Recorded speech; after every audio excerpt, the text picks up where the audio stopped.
আসসালামু আলাইকুম এভরিওয়ান, আপনারা সবাই কেমন আছেন? আমিও আলহামদুলিল্লাহ বেশ ভালো আছি। এটা হচ্ছে কুমড়া শাক, এটা আলু দিয়ে খুব ভালোভাবে ভাজা ভাজা করেছি। এটা ফোড়ন দিয়েছিলাম শেষে, যেটাকে অনেকে বাগার বলে থাকে।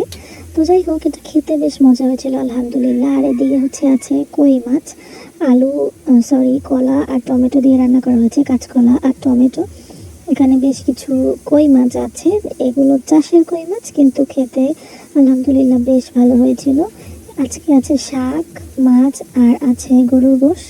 গরুর গোশটা বাহিরে রান্না করা হবে, তো গরুর গোশটা দেখাতে পারলাম না। আর এদিকে গিয়ে এখানে মসুর ডাল দিয়ে রেখেছি, এটা ভিজিয়ে রেখেছি, ধুয়ে এটা বাটা হবে। আর জিরাটা ধুয়ে নিব, জিরা। আর এটা হচ্ছে শরবত, এই যে ইসুপগুলের ভুসি আর চিনি, তুকমা, এগুলো মিক্স করে নিচ্ছি। আর বড়া বানানো হবে, ডালের বড়া, তাই ডালটা ভিজিয়ে রাখা হয়েছে। আজকে অনেক কিছুই আছে, কিন্তু সময় স্বল্পতার জন্য দেখাতে পারছি না। আর এটা হচ্ছে দুধ, কাঁচা দুধ, এটা এভাবে ফ্রিজার করে রাখা হয়েছিল, এটা জাল করে খাওয়া হবে। আল্লাহ হাফেজ।